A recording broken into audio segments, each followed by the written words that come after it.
नमस्कार मंडळी, श्री स्वामी समर्थ. आपल्या सर्वांचं मनापासून स्वागत आहे पाटील्स कॉर्नर्स या चॅनलमध्ये. आजचा हा व्हिडिओ खूप खास आणि वेगळा आहे, कारण आज आपण बोलणार आहोत वाळलेल्या तुळशीच्या लाकडाबद्दल. अनेक लोक म्हणतात की घरात वाळलेलं तुळशीचं लाकूड ठेवलं तर घरात सुखसमृद्धी येते, पैसा वाढतो आणि दारिद्र्य कायमचं निघून जातं.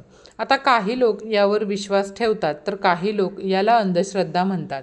पण आज आपण धार्मिक, वास्तुशास्त्रीय आणि वैज्ञानिक दृष्टिकोनातून या विषयाकडे शांतपणे आणि समजून घेऊन पाहणार आहोत. म्हणूनच हा व्हिडिओ फक्त श्रद्धेचा नाही, तर माहितीचा आणि अनुभवांचा देखील आहे. आजच्या या 10 मिनिटाच्या प्रवासात आपण जाणून घेणार आहोत तुळशीचं खरं महत्त्व काय आहे, वाळलेल्या तुळशीच्या लाकडाचे फायदे, ते घरात कुठे आणि कसं ठेवायचं आणि कोणती काळजी घ्यायची, आणि काही प्रेरणादायी अनुभवसुद्धा ऐकणार आहोत. त्यामुळं कुठेही व्हिडिओ स्किप न करता व्हिडिओ शेवटपर्यंत पहा आणि सर्वात आधी चॅनलला सबस्क्राईब करून नक्की घ्या. आपण समजून घेऊया की तुळशीचे महत्त्व. मैत्रिणींनो, आपल्या हिंदू संस्कृतीमध्ये तुळशीला फक्त एक झाड मानलं जात नाही, तर तिला देवीचा दर्जा दिला जातो. त्यामध्ये सकाळची सुरुवात तुळशी पूजन होतं, कारण तुळस म्हणजे पवित्रता, सकारात्मकता आणि भक्तीचं प्रतीक मानलं जातं. भगवान विष्णूंना तुळस अत्यंत प्रिय आहे असं आपल्या पुराणामध्ये सांगितलं गेलं आहे. म्हणूनच विष्णू पूजेत तुळशीचं पान अनिवार्य मानलं जातं. काही ठिकाणी तर असंही म्हणतात की ज्या घरात तुळस असते त्या घरात देवी लक्ष्मीचं वास्तव्य कायम राहतं. गुरुचरित्रामध्ये आणि अनेक पुराणांमध्ये तुळशीबद्दल सुंदर कथा सांगितल्या आहेत. तुळशीला देवी वृंदा मानलं जातं. तिच्या भक्तीमुळं आणि पवित्रतेमुळं तिला अमरत्व प्राप्त झालं असं सांगितलं जातं. त्यामुळं तुळस फक्त धार्मिक नाही, तर भावनिक श्रद्धेचंही प्रतीक आहे. आता प्रश्न असा पडतो की वाळलेल्या तुळशीच्या लाकडाचं महत्त्व काय? तर मैत्रिणींनो, अनेक ठिकाणी तुळशीचे झाड वाळल्यानंतर त्याचा लाकूड जे आहे ते फेकलं जात नाही, कारण ते पवित्र लाकडापासून पूजा घरात ठेवतात. तर काही लोक ताबीज किंवा जपासाठी वापरतात. तर काही गावांमध्ये अजूनही अशी परंपरा आहे की तुळशीचं वाळलेलं लाकूड घरात ठेवलं तर घरात नकारात्मक ऊर्जा कमी होते आणि घरात सुखशांती टिकून राहते. या प्रथा प्रत्येक प्रदेशानुसार बदलतात, पण श्रद्धा मात्र सारखीच असते. आता आपण काही अनुभव आणि लोककथा ऐकूया. एका छोट्या गावात एक कुटुंब राहत होतं. त्यांच्या घरात सतत पैशांची अडचण होती. घरात भांडण वाढली होती, तसंच कोणतंही काम यशस्वी होत नव्हतं. एक दिवस गावातील एका वृद्ध महिलेने त्यांना सांगितलं की तुळशीचं वाळलेलं लाकूड स्वच्छ करून पूजा घरात ठेवा आणि दररोज त्याला दिवा लावा. त्या कुटुंबाने श्रद्धेने तसं केलं. काही महिन्यांनी त्यांच्या घरातील वातावरण बदलायला लागलं. घरात शांतता वाढली, लोकांमध्ये प्रेम वाढलं आणि आता ही पूर्णपणे तुळशीमुळं झालं की त्यांच्या सकारात्मक विचारांमुळं, हे सांगणं कठीण आहे. पण त्या कुटुंबासाठी तो अनुभव खूप खास होता. आणखीन एक अनुभव एका भक्त महिलेचा सांगितला जातो. तो म्हणजे ती महिला रोज तुळशीसमोर दिवा लावत असे आणि वाळलेल्या तुळशीच्या लाकडाची पूजा करत असे. त्यामुळं मनाला शांतता मिळायची, सतत आनंदाचं वातावरण घरात असायचं. यामुळं नातेसंबंध सुधारले. मात्र इथे एक गोष्ट लक्षात घेणं खूप गरजेचं आहे. प्रत्येक व्यक्तीची परिस्थिती वेगळी असते. एखाद्याला आलेला अनुभव प्रत्येकाला येईल असं नाही. त्यामुळे अशा कथा प्रेरणादायी म्हणून ऐका, पण अंधविश्वास करू नका. आता आपण वास्तुशास्त्राच्या दृष्टिकोनातून पाहूया. तुळशीला अत्यंत शुभ मानलं जातं, कारण तुळस सकारात्मक ऊर्जा निर्माण करते असं मानलं जातं. अनेक वास्तुतज्ञांच्या मते घराच्या ईशान्य दिशेला म्हणजे उत्तर पूर्व कोपऱ्यात तुळशीचं झाड अतिशय शुभ असतं. जर वाळलेल्या तुळशीचं लाकूड ठेवायचं असेल तर ते पूजा घराजवळ किंवा मुख्य दरवाजाजवळ स्वच्छ ठिकाणी ठेवावं असं सांगितलं जातं. त्यामुळे सकारात्मक ऊर्जा टिकून राहते अशी देखील मान्यता आहे. आता या ठिकाणी एक गोष्ट तुम्ही नेहमी लक्षात ठेवा, ती म्हणजे पूजाघर नेहमी स्वच्छ आणि प्रकाशमान ठिकाणी असावं. यामुळं कोणतीही नकारात्मक भावना टिकत नाही. काही लोक सांगतात की तुळशीचं लाकूड दक्षिण दिशेला ठेवू नये. कारण ती दिशा यमाशी संबंधित मानली जाते. पण हे प्रत्येक घराच्या रचनेनुसार बदलू शकतं. त्यामुळं जर मोठे वास्तुदोष असतील तर अनुभवी वास्तुतज्ञांचा सल्ला घेणं योग्य ठरेल. आता थोडं वैज्ञानिक दृष्टिकोनातून पाहूया. मैत्रिणींनो, तुळस ही औषधी वनस्पती आहे हे आपण सगळे जाणतो.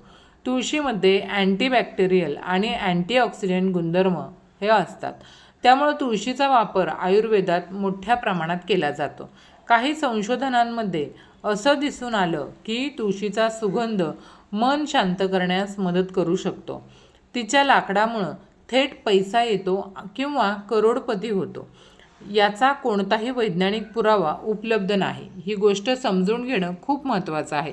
पण इथं एक वेगळी गोष्ट घडते. जेव्हा एखादी व्यक्ती श्रद्धेला नियमित पूजा करते, श्रद्धेने सकारात्मक विचार करते आणि मन शांत ठेवते, तेव्हा तिची जीवनशैली बदलायला वेळ लागत नाही आणि त्यामुळं संधी वाढू शकतात. तसंच त्यामुळं आपल्या श्रद्धेमध्ये आणि विचारांमध्ये असलेली शक्तीच आपल्यासाठी काम करते. त्यामुळं नेहमी सकारात्मक विचार करा. विचार बदलले की जीवन आपोआप बदलतं. त्यांच्या आयुष्यात तुळशीमुळं बदल झाला. प्रत्यक्षात श्रद्धा, सकारात्मकता आणि नियमित सवयी यांचा एकत्रित परिणाम हा असू शकतो. आता जाणून घेऊया वाळलेलं तुळशीचं लाकूड घरात कसं ठेवायचं. सर्वात आधी तुम्हाला स्वच्छ आणि नीट वाळलेलं तुळशीचं लाकूड घ्यायचं आहे. शक्यतो ते मंदिरातून किंवा विश्वासार्ह ठिकाणाहून घ्या. त्यानंतर एक स्वच्छ लाल किंवा पिवळा कपडा घ्या आणि पूजास्थान स्वच्छ करा. त्या कपड्यावर तुळशीचं लाकूड ठेवा आणि मनात शुभ भावना ठेवा. तुम्ही इच्छेनुसार छोटा दिवा लावू शकता किंवा अगरबत्ती दाखवू शकता. तसंच ओम नमो भगवते वासुदेवाय हा मंत्र म्हणायचा. त्यामुळं आपल्या मनाला शांतता मिळते. दररोज सकाळी आणि संध्याकाळी तिथं दिवा लावा आणि काही मिनटं शांतपणे प्रार्थना करा. 5-6 दिवसांनी तुळशीचं लाकूड स्वच्छ कोरड्या कापडानं पुसा. जर लाकूड ओलसर झालं असेल तर ते लगेच उन्हात वाळवा. ओलसरपणामुळे कीड किंवा बुरशी लागू शकते. आणि हो, एक महत्त्वाची गोष्ट, तुळशीचं लाकूड कधीही शौचालयाजवळ, कचऱ्याजवळ किंवा अशुद्ध ठिकाणी ठेवू नका, कारण ते धार्मिकदृष्ट्या योग्य मानलं जात नाही. आता थोडी सदरकथा आपण समजून घेऊया. श्रद्धा असणं चांगली गोष्ट आहे. गोष्ट अंधविश्वासाने करू नका. बघा, तुळशीचं लाकूड घरात ठेवल्यानं लगेच चमत्कार होईल अशी अपेक्षा ठेवू नका. आणि चांगले विचार हेच आयुष्य बदलायची खरे मार्ग आहे. कारण बघा, काही समुदायांमध्ये परंपरा नसू शकते. त्यामुळं प्रत्येकाच्या श्रद्धेचा आदर करणं खूप गरजेचं आहे. जर तुम्ही दिवा किंवा कापूर वापरत असाल तर अग्नीपासून सावधगिरी बाळगा. आणि सर्वात महत्त्वाची गोष्ट, आता काही प्रश्नांची उत्तरं पाहूया जे अनेक लोक विचारतात. तर बघा, जर घरामध्ये तुळस नसेल तर तुळशीचं लाकूड आपण कुठून घेऊन येऊ शकतो? तर तुम्ही स्थानिक मंदिरातून, आयुर्वेदिक दुकानातूनही घेऊ शकता. जर योग्य प्रकारे साठवून ठेवलं असेल तर अनेक वर्ष ते लाकूड टिकू शकतं. हे बघा, आपली श्रद्धा आणि सकारात्मकता माणसाचा आयुष्य बदलू शकते. घरात ठेवलेलं तुळशीचं लाकूड जर खराब झालं असेल, बुरशी लागली असेल किंवा तुटलेलं असेल तर नवीन लाकूड घ्या आणि नवीन लाकडावर ओम नमो भगवते वासुदेवाय या मंत्राने त्या लाकडाला अभिमंत्रित करा. आता हे लाकूड तुम्ही ज्या ठिकाणी तुमचा पैसा ठेवता, धन ठेवता, तशा ठिकाणी म्हणजेच तुमच्या कपाटामध्ये किंवा तिजोरीमध्ये, तुम्हाला लॉकरमध्ये हे लाकूड ठेवून द्यायचं आहे. तर अशा प्रकारे आपल्याला हे लाकूड आपल्या घरामध्ये, तिजोरीमध्ये ठेवून द्यायचं आहे. आणि प्रत्येक शुक्रवारी किंवा प्रत्येक पौर्णिमेला तुम्हाला त्याला धूप, दीप, अगरबत्ती दाखवायची आहे. तसंच नमस्कारसुद्धा करायचा आहे. अशा प्रकारे आपल्या घरामध्ये हळूहळू सकारात्मकता वाढण्यास मदत होते. तर मैत्रिणींनो, हा माहितीपूर्ण व्हिडिओ तुम्हाला आवडला असेल अशी अपेक्षा करते. व्हिडिओ जर आवडला असेल तर चॅनलला लाईक करा, शेअर करा आणि सबस्क्राईब करायला अजिबात विसरू नका. भेटूयात अशाच नवनवीन माहितीपूर्ण पुढच्या व्हिडिओमध्ये. तोपर्यंत धन्यवाद. श्री स्वामी समर्थ. जय जय स्वामी समर्थ. आपणा सर्वांनी हा व्हिडिओ संपूर्ण पाहिल्याबद्दल आपणा सर्वांचं मनापासून आभार. धन्यवाद.